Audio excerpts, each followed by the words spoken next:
The blueprint that's been buried deep inside the inner workings of what they claimed was a national security strategy, well, it's just been exposed. Tulsi Gabbard opens the proverbial Pandora's box, and if you think this is all about Trump, you're wrong. The seeds were sown over a quarter century ago, today being the anniversary.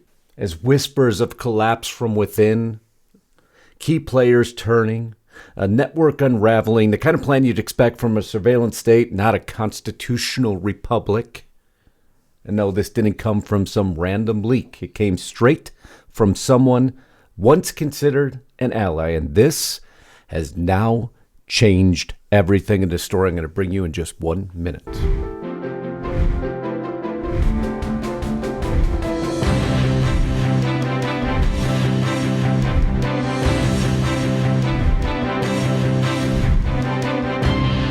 By the rude bridge that arched a flood, their flag to April's breeze unfurled. Here once the embattled farmer stood and fired the shot heard round the world. You know what that refers to. It is the shot heard round the world. It is the beginning of the Revolutionary War. It appears even today we're still fighting a battle for freedom now, aren't we? Some things never change, and Tulsi Gabbard, while Biden was so busy in his day whispering sweet nothings about unity, meaning not that word at all, as he couldn't even function in what was a malfunctioning teleprompter, but it was something else far greater malfunctioning now, wasn't it? What was cooking behind the scenes, I wonder? Something we've reported to you on. Tulsi Gabbard just opened it up. And what spilled out? A government blueprint that reads less like a national security strategy and more like a dystopian wish list from Orwell's rejected sequel. They called it the Strategic Implementation Plan. I call it the Patriot Purge Playbook. And now we have all the details because you were never to see this. It was to remain classified. Well, thankfully we have some patriots out there now. And I wish it was the headline story. It will be the final story because on top of everything we're supposed to be learning, Trump's inner circle is having a big problem trying to stay connected right now. Because we have dissension in the ranks, and it is a battle of brewing that appears to be between Besant and Musk. And it's becoming more prevalent every day. And right now, what we don't need is dissension. One of many stories we're going to cover here. I want you to triple check that you're subscribed to Lisa. If you think you are, trust me, sometimes you got to look down there. You'd be amazed of a couple things. Maybe you're not subscribed, or maybe your bell is not checked to all. We need both of those, because once that bell is checked all, you'll actually be alerted to Lisa's new broadcast. If you haven't subscribed to my channel, I hope you'll click on the link above. And before we tread into this video, today's video was brought to you by a very special sponsor. I want you to listen in here for just 1 moment.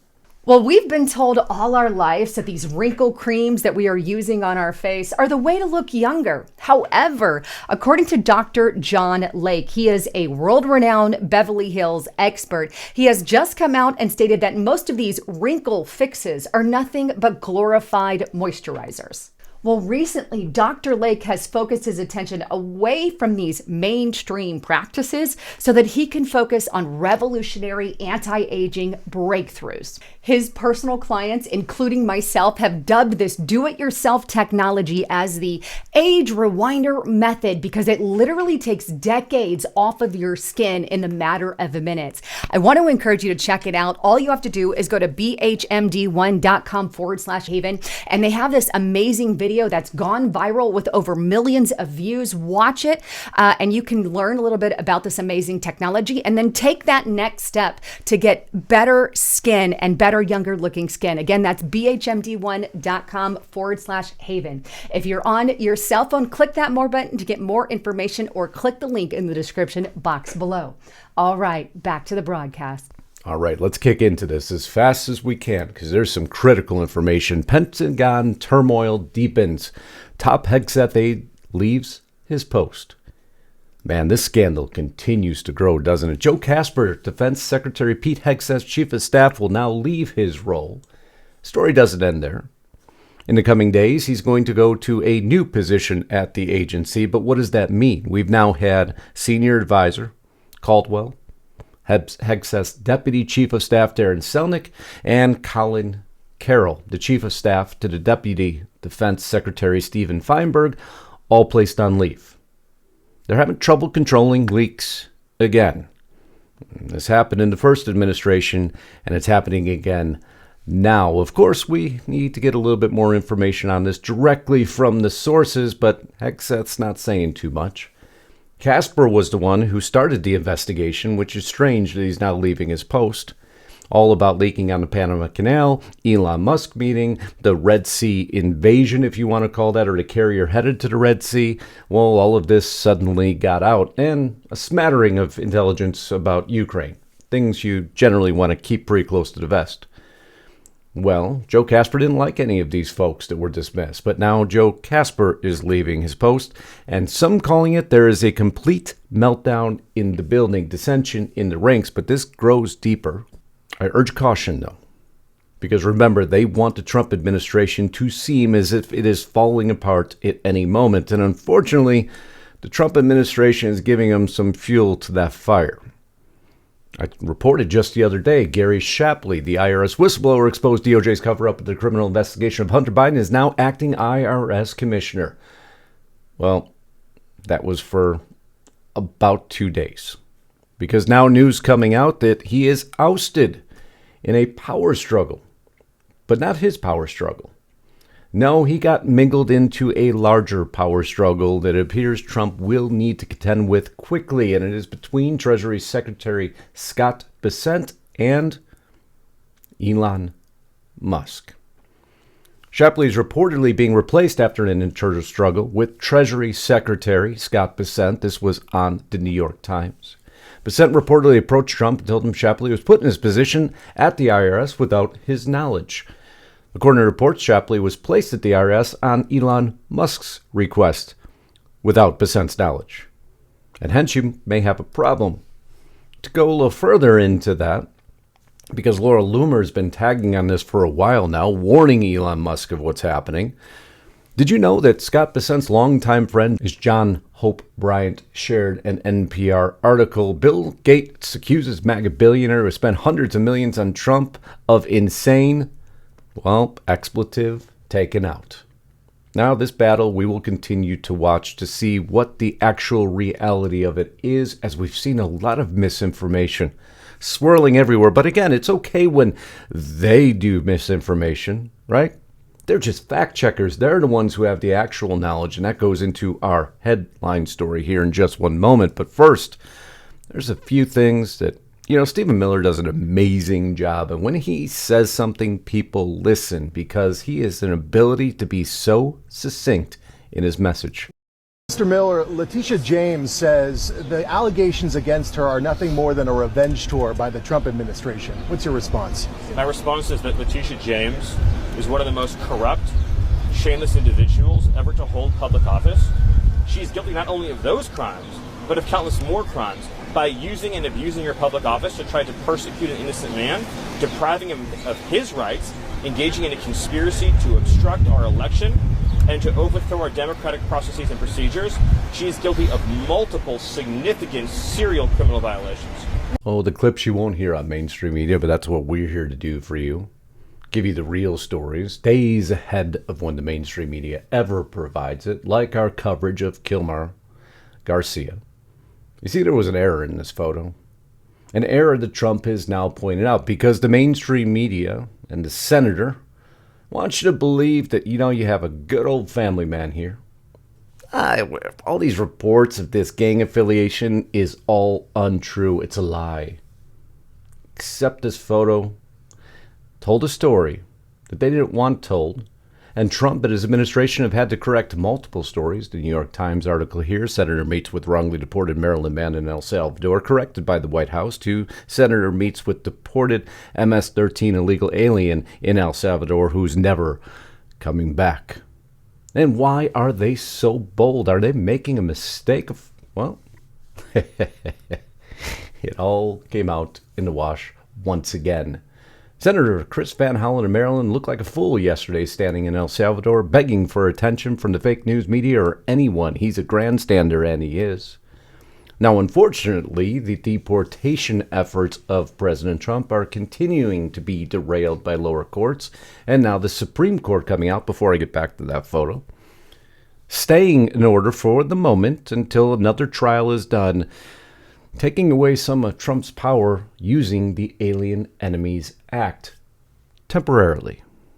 That's the important part. I don't want you to wake up and read New York Times or all these other mainstream publications and think that he's been completely derailed. It is for now.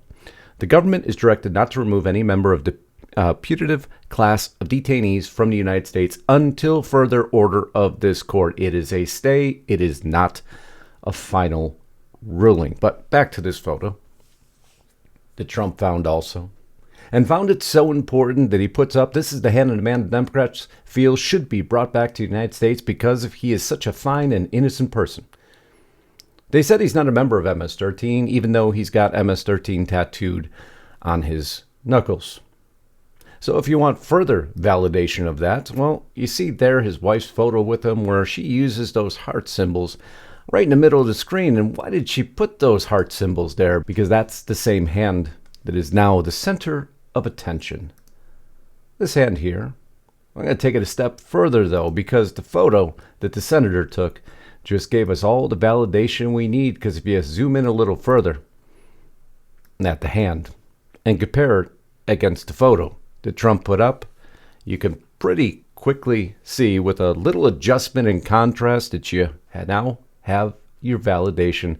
And why is the mainstream media and senators and representatives of Congress working so diligently against the mandate for change that we the people gave Donald J. Trump? But I digress, because I'm going to allow Stephen Miller to speak a little bit more on this. Home country of El Salvador, who has been repeatedly documented by multiple federal and state authorities to be a member of MS-13, one of the most violent and ruthless criminal organizations on planet Earth, which is now a designated foreign terrorist organization, and an individual who has been incredibly implicated in human smuggling and human trafficking, an individual who is a documented woman beater, somebody who has viciously assaulted a woman in ways that shock the human conscience.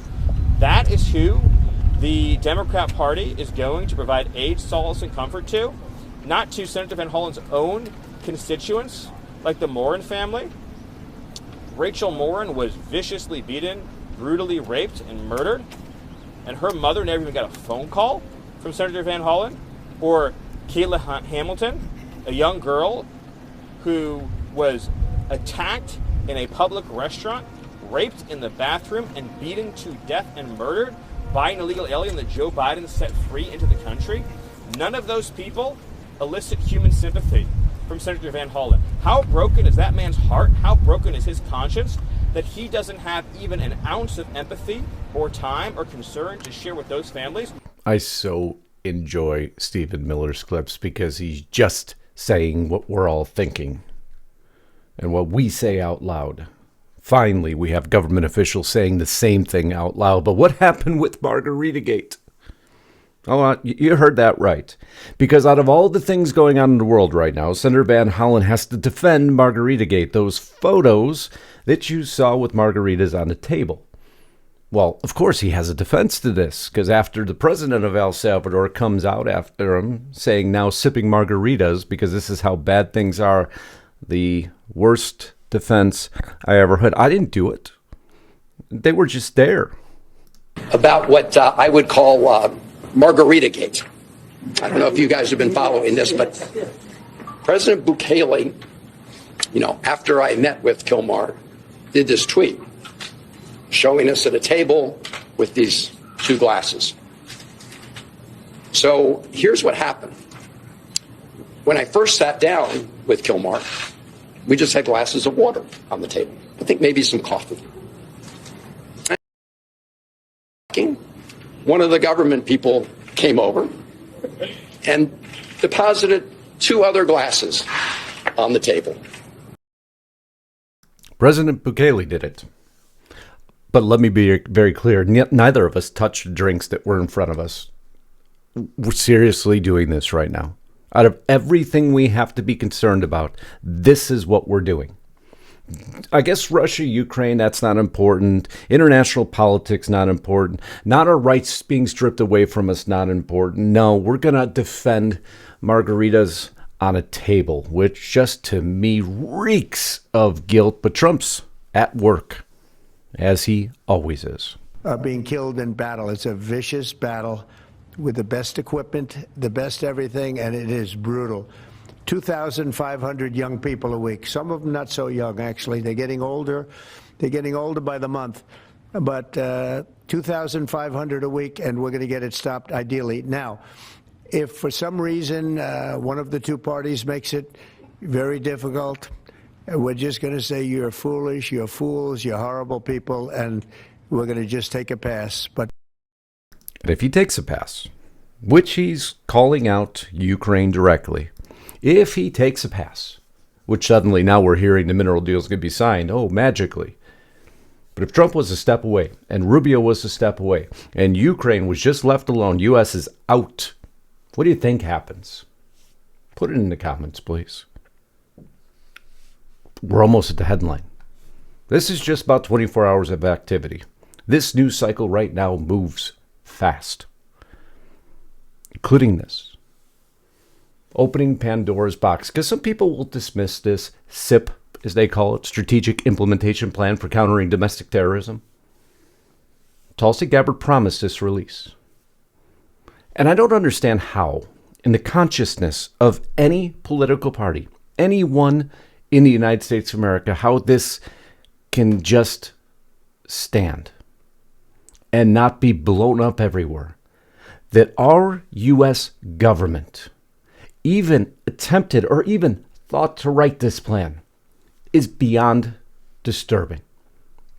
So I'm going to go full screen so you can really get the power and impact of what we're about to review.